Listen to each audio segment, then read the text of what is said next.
भारत माता की।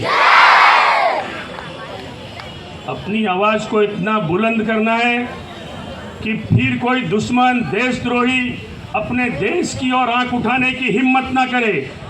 आपकी जो जवानी की तरफ आप जो बढ़ रहे हैं, लोगों को पता चलना चाहिए कि ये जो भविष्य के नवयुवान हैं, अगर हमारे देश की तरफ आंख भी उठाई तो आंख फोड़ के रख देंगे।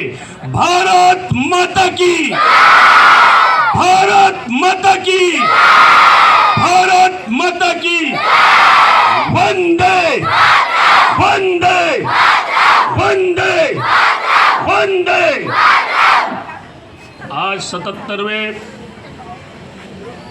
प्रजासत्ताक दिन आज़ादी का महोत्सव हम मना रहे हैं।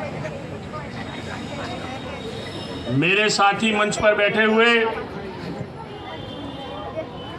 निकुंज भाई पारेख एक सफल बिजनेसमैन है और इन्होंने कम उम्र में ही अपने बिजनेस को विश्व में फैलाया है। एक युवाओं के लिए एक मार्गदर्शक के रूप में है और केएम पंचाल के प्रिंसिपल श्री, मेरे दोस्त, मेरे साथी और हमेशा देशभक्ति जिनके रगों में फैली हुई है, ऐसे विपिन भाई पंचाल, उपस्थित सभी साथी, सभी शिक्षकगण और मेरे देश के भविष्य। आज देश का आज़ादी का दिन है। मेरे पूर्व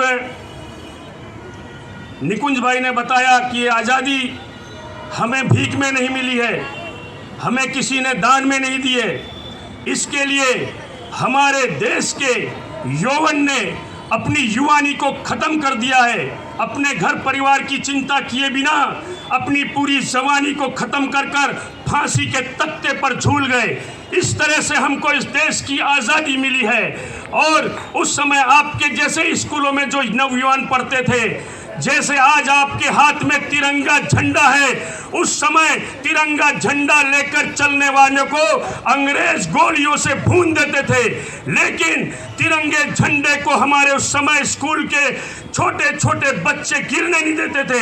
1, 2, 3, 4 हजारों बच्चों को गोलियां मार दी जाती थी, लेकिन आखिरी बच्चा जब तक रहता था तब तक इस तिरंगे झंडे को जमीन पे गिरने नहीं दिया जाता था। इस तरह से हमारे उस समय युवाओं ने, बालकों ने, बूढ़ों ने, सभी लोगों ने इस देश की आज़ादी के लिए अपना जीवन न्योछावर कर दिया। इस प्रकार हमें इस देश की आज़ादी मिली है और हमें इस देश की आज़ादी को जिंदा रखने के लिए आज 77 साल तक हमारे पड़ोसी देश हमेशा हमारी देश की आज़ादी को ख़त्म करने के लिए कोई न कोई कुचक्र, कोई न कोई आतंकवाद के द्वारा हमेशा हम पर आक्रमण करते रहते हैं। जैसा कुछ समय पूर्व एक कविता के द्वारा एक अपनी बालिका ने जिस तरह से कि एक सैनिक सरहद पर किस तरह से अपनी जान न्योछावर करता है और उसका बच्चा, उसका परिवार किस तरह से इंतजार करता है। आज 77 साल तक इस देश की आज़ादी को बनाए रखने के लिए, आज़ादी मिलने के बाद हमारे हजारों हजारों सैनिकों ने अपनी शहादत देकर इस आज़ादी को जिंदा रखा है। हमारे देश की सरहद तो हमारे सैनिकों के द्वारा सुरक्षित रहेगी।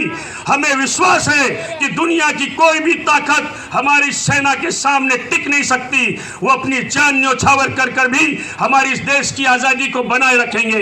लेकिन हमारे हजारों हजारों आज़ादी के पहले शहीद वीर भगत सिंह, सुखदेव, राजगुरु, चंद्रशेखर आज़ाद, लाला लाजपत राय, सभी लोगों ने, ऐसे हजारों हजारों लोगों ने जो अपनी जान न्योछावर कर कर हमको आज़ादी दिलाई और आज़ादी मिलने के बाद इस आज़ादी को टिकाए रखने के लिए, बनाए रखने के लिए हमारी सेना ने शहादत देकर हमारे देश को आगे बढ़ाने में हमें जो सुरक्षा प्रदान की है। इसलिए आज हम यहाँ पर आज़ादी से ये उत्सव मना रहे हैं, 77वां प्रजासत्ताक दिन मना रहे हैं। तो हमारा भी इस देश के लिए हमारा भी फर्ज है, हमारा भी इस देश के लिए हमारे भी कुछ उद्देश्य होने चाहिए कि इस देश की आज़ादी को बनाने के लिए लाखों लोग कुर्बान हुए और इस देश की आज़ादी को टिकाए रखने के लिए हमारे सैनिक सरहद पर शहीद हो रहे हैं। लेकिन इस देश का नाम ऊंचा करने के लिए, इस देश को विश्व गुरु बनाने के लिए इस देश को दुनिया के सर्वोच्च शिखर पर बनाने के लिए सरकारें तो सरकारों का काम करेगी, लेकिन इस देश का नागरिक होने के नाते हमारे भी फर्ज है कि हम इस देश को आगे बढ़ाएं, हम अच्छा पढ़े, हम अच्छे हमारे में कौशल्य पैदा करें, हम उन कौशल्य के द्वारा इस देश को सर्वोच्च शिखर पर ले जाने के लिए अपना तन मन जीवन लगा दे, जिससे फिर से हमारे इस देश की ऊंचाई पूरी दुनिया में दिखाई दे। और हमारे लिए जिन्होंने शहादत की है और शहादत दे रहे, उनको लगना चाहिए कि हमने देश को आज़ादी दिलाई तो हमारी शहादत बेकार नहीं गई है। हमारा इस देश का नागरिक इस देश को ऊंचाई पर लाने के लिए अपनी पूरी ताकत से, अपनी मेहनत से, अपने बल से, अपनी बुद्धि से उसको आगे बढ़ाने के लिए लगा हुआ है। हमारे को आज देश के अंदर बहुत सारे डॉक्टरों की ज़रूरत है, गांव के अंदर डॉक्टर नहीं मिलते, हमारे को इंजीनियर की ज़रूरत है, हमारे को अच्छे वकीलों की ज़रूरत है, हमारे को अच्छे व्यापारियों की ज़रूरत है, जो आप देश का भविष्य हैं। आप में से ही वो अच्छे डॉक्टर, अच्छे इंजीनियर, अच्छे व्यापारी, अच्छे नागरिक